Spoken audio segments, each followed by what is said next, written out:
Will you pray with me, please?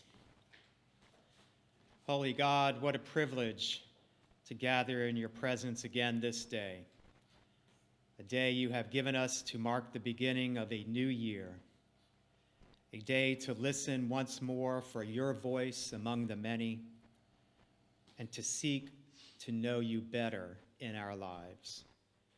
Bless us as we continue to draw nearer to you. Amen. Amen. Well, a new year has dawned upon us, and I was doing the normal looking back on last year and then looking forward to this year, trying to identify some of the things from last year that I liked, things I did or things that happened to me, and then trying to identify some things I and we can do together this year so that this year is better than last year, either because we genuinely want things to be better or because we've been taught that what we already have is never good enough. Either way, it's a natural thing to do, this sort of picking and choosing and placing things in their appropriate categories, good stuff, bad stuff, keep, get rid of, hold on to, let go.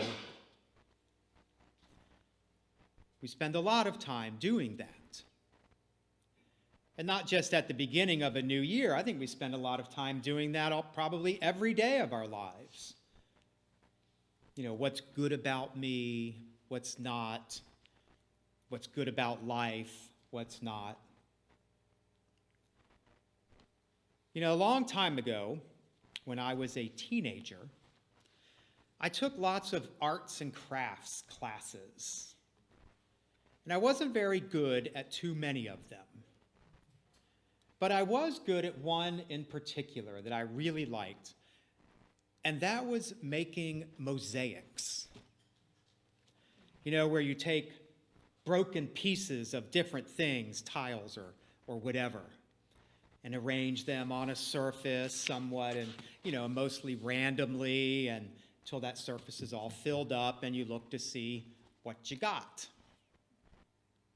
A table, perhaps. And when you got good, maybe a glass or a pitcher. And when you got really good, you can start to place your pieces maybe in a not so random manner, so that when you step back and look at what you've done, maybe a beautiful scene of a meadow or something like that, or even a person. Mosaics they're a very common form of art, especially religious art. It goes back thousands of years. Churches and synagogues and mosques all over the world and other sacred places use mosaics as a way of communicating beauty, divine beauty, so to speak. And I used to wonder, why are mosaics so widely used and appreciated, especially from antiquity? They could have just painted those things. Probably would have taken a lot less time and a lot less investment for whoever's paying for it. So why the mosaic? Well, I think it has to do with the very fact that to make a mosaic, you have to start with broken pieces. A whole bunch of broken pieces, which, at the beginning, you have no idea which ones you might use and which ones you might discard, or as a good artist would do, carefully put away for future use. The pieces don't even have to be from the same source, the same pot or vessel or whatever was broken into pieces. Some pieces are light, some pieces are dark, some are very colorful, some are clear, some are rough around the edges, some are smooth, some look like they will fit together, some might need a little coaxing to get in there. Sometimes you try one piece one way, and then you have to turn it and try another, maybe move it, maybe save it for later, whatever. When making a mosaic, the point is you don't give up when a piece simply doesn't fit where you first thought it would. You don't get all angry and throw it against the wall and banish it to mosaic hell and threaten all the other pieces with a similar fate if they don't start fitting together correctly. No, you continue to look at each individual broken piece until you find a place for it. And every now and then you step back and look at what is being created. And the individual broken pieces, they start coming together. And something brand new is created. Same broken pieces from before, they didn't change. They weren't discarded. But something new is forming out of them right before your very eyes. And each time you look at it, you begin to see how much more and more beautiful it is becoming.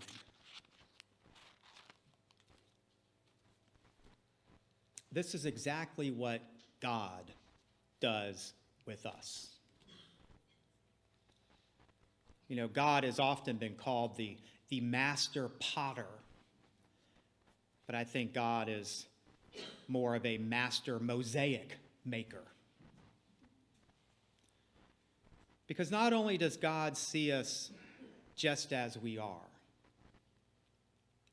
put together over here, broken over there, falling apart all over the place.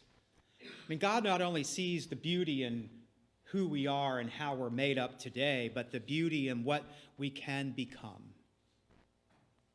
No matter how many pieces get broken off in the process. We tend to, and certainly the world tends to, discard all the broken pieces that fall off of us and things. And look for the broken pieces that are still stuck on us and rip them off. We look at ourselves and say, that's good, that's bad, that's pretty, that's ugly, that's worth saving, that's not. And then we move out and apply these same things to other people.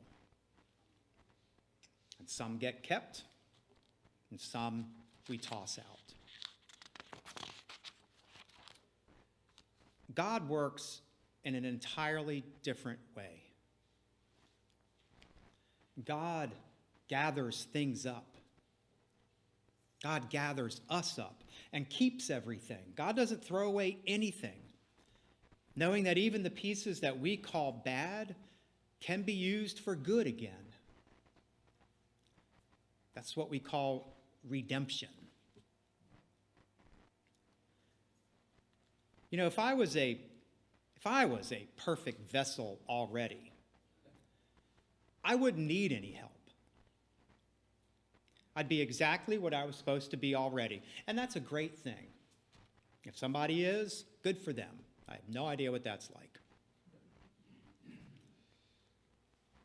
But perfect vessels, they tend to become less useful over time. It's not that they themselves are less useful, but we elevate them above other things and other people and just don't use them as often. Good china that you might have brought out for Christmas or Thanksgiving. For most of the year, it's stored away in a cupboard somewhere, usually wrapped up in old newspaper, put in a box somewhere. Not very useful at all. But we know it's there. And when we take it out, actually we don't even let most people touch it, right? In fact, it's only the good people we've already decided who can touch it, who get to use it. The rest of us get little juice glasses and banished over to the kids' table. Well, I can tell you that my own life experience has taught me that I am neither the good china or the one who gets to use it. Because not only do I keep breaking it, I'm broken myself. And left to the world's devices, I would either be banished from the meal forever or simply swept up and thrown away.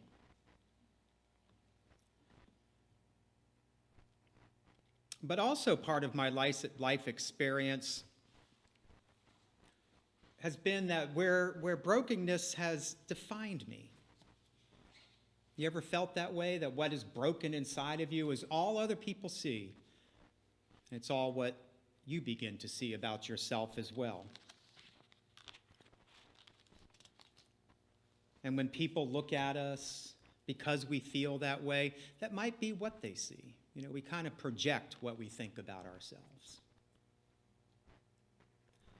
But there's someone else who never sees that. And that's Jesus. You know, Jesus loved going to dinners. And every time he saw someone banished or left out or broken or tossed away, he gathered them all up and blessed them. And that is exactly what he does for me. It's exactly what he does for you. The thing is, that can be scary. Sounds nice, but sometimes we don't want that. You know, sometimes we don't want to admit that, we too are broken. In fact, we might deny it with all of our energy until we have convinced everyone and ourselves that we don't need help. We're fine just as we are. And with great defensiveness, we'll say things like, well, I can't break. What would become of me? I can't change. I can't give up. I can't step out. I can't speak up. I can't show myself for who I really am. I can't take off this mask I wear, remove this veil that I have around me. I can't shed my burial cloths. And I certainly can't be made new.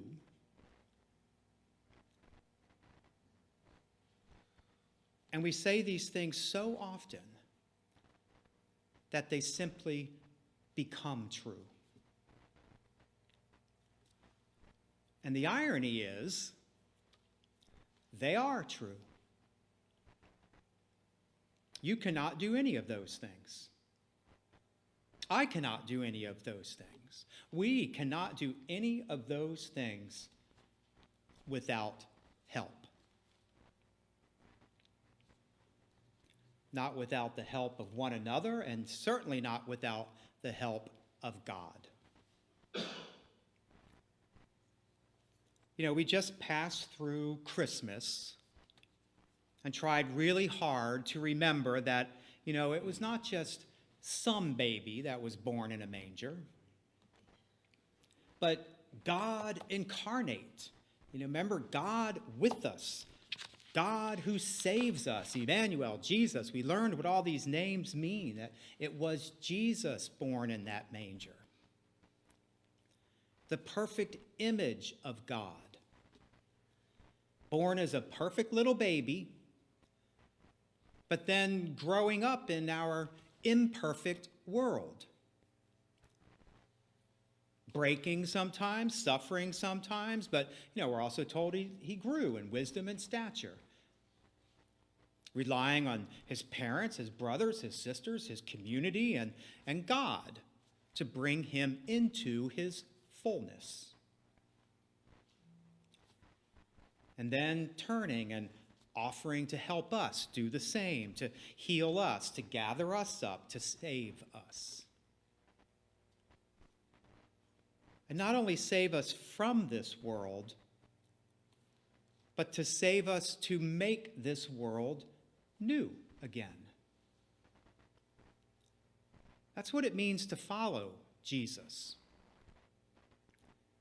We stumble and we fall just as he did, especially when he was carrying that cross for us. He fell.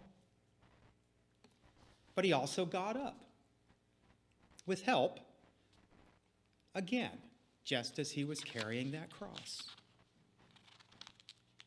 And that cross that he was carrying, that doesn't represent our death. It represents our life.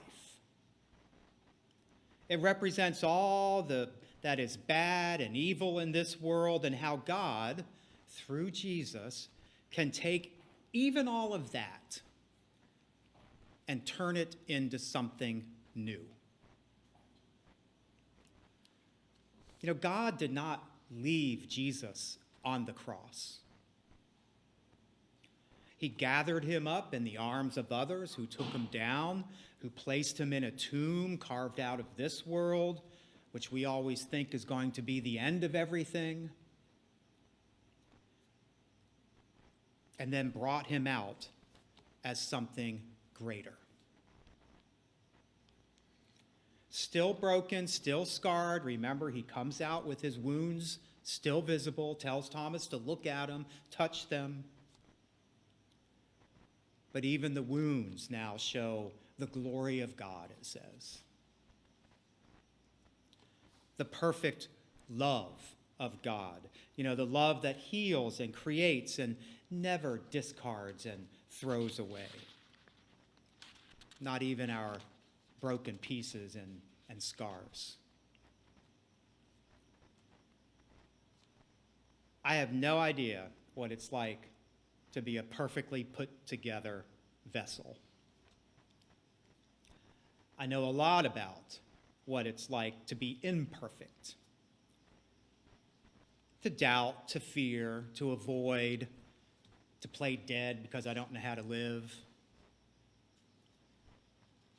But I also know what it's like to have other people there for me, offering a hand and a hug and kindness and love, even when I think I don't deserve it. And I know what it's like to have Jesus there for me, both the King of Glory reaching down from heaven for me, and the man of the world reaching up for me. We used to have a saying in this church, and we still do, actually. It might just need a little resurrecting. And that's the saying that we are God's hands extended. We already do this. We already feed the hungry. We already clothe the naked. We already care for the sick. We already welcome the stranger and care for their broken spirits, help heal them, hold them in our arms as well as our hearts as God heals them from the inside out. We already do that. When we allow ourselves to become part of God's hands extended, we're allowing ourselves, there's a phrase, we are allowing ourselves to be used as wounded healers. We are allowing God to pick us up and brush us off and be placed in God's design with such love that the picture of God's love that others see is so much more beautiful simply because we're in it. January 1st, it always brings a time of reflection and promise. Sometimes we call them resolutions. And most times, they're completely forgotten or even denied by February 1st. Well, let us resolve this year to let God do all of that sorting out that we normally try to do. And let Jesus pick up the pieces in his hands as he extends them toward us. Amen. Will you pray with me, please? God, as we enter a new year, help us to not only see how your holy arms are extended in love toward us, but how we can become a piece of that love. Help us to see the face of your Son in the face of everyone we meet. Help us to be open and forgiving, welcoming and merciful, generous and kind. Help us to pray for these things each and every day, so much so that our every action may be turned toward others, following Jesus in the way of caring for the sick and the lonely, feeding the hungry and the thirsty, and reflecting your love that is meant for all. God, it's these things we resolve to be forever on our lips, praying as your Son prayed for us. Amen. Amen. And now, my friends, let us take a moment of silence and feel this healing presence of God upon each one of us.